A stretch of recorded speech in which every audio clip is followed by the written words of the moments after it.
سلام، من فائزه هستم. روزت بخیر و اومدم اینجا تا با تو یه روز خوب رو شروع کنم. لطفاً تو یک وضعیت آروم و آهسته قرار بگیر. نشسته و یا دراز کشیده. چشمات رو آروم ببند. یه نفس عمیق بکش. هوا رو تا عمق ریه‌هات ببر و بعد آهسته بیرون بده. یک بار دیگه دم، بازدم. با هر بازدم احساس کن شب و خستگی‌های دیروز از بدنت بیرون میرن. دم، بازدم.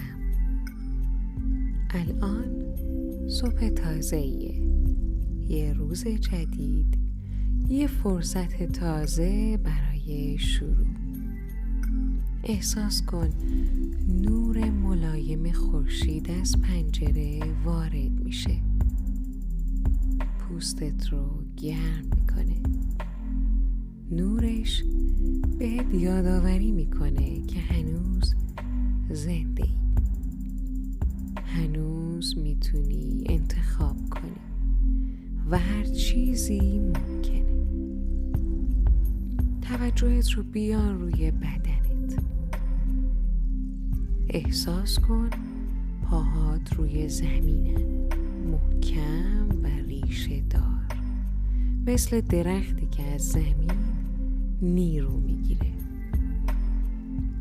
پاهات بهت قدرت ثبات میدن. پاها، ساقها، زانوها، همه پر از انرژی زنده هن.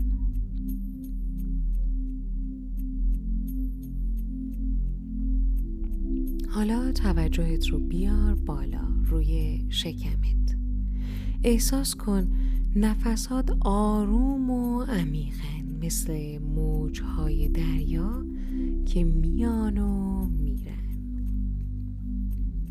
هر دم نیروی زندگی رو وارد میکنه و هر بازدم ذره ذره نگرانی ها رو از بین میبره. برو بالاتر به قلبت. احساس کن قلبت با ریتم زندگی میتپه. درونش عشق، مهربونی و آرامش جریان داره. به خودت بگو من شایسته عشق و آرامشم. من در صلح با خودم و جهانم. حالا به ذهنت فکر کن. افکارت مثل آسمونن. اگر ابری شدن فقط نگاهشون کن و بذار که برن.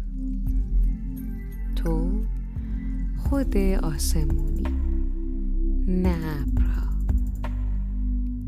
ذهنت رو باز کن برای ایده های تازه، برای فرصت های جدیدی که امروز به سمتت میان.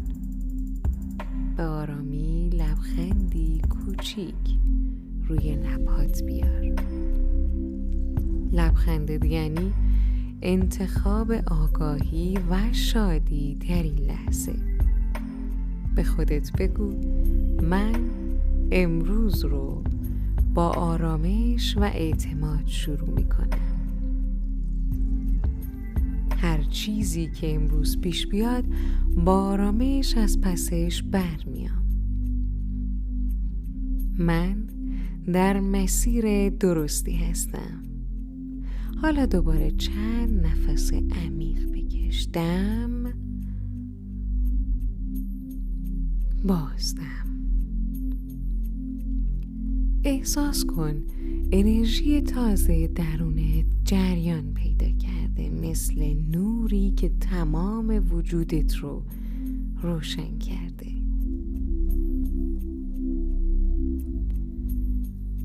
وقت که آماده بودی آروم چشمات رو باز کن، به اطرافت نگاه کن، به این صبح جدید با حس قدردانی و حضور.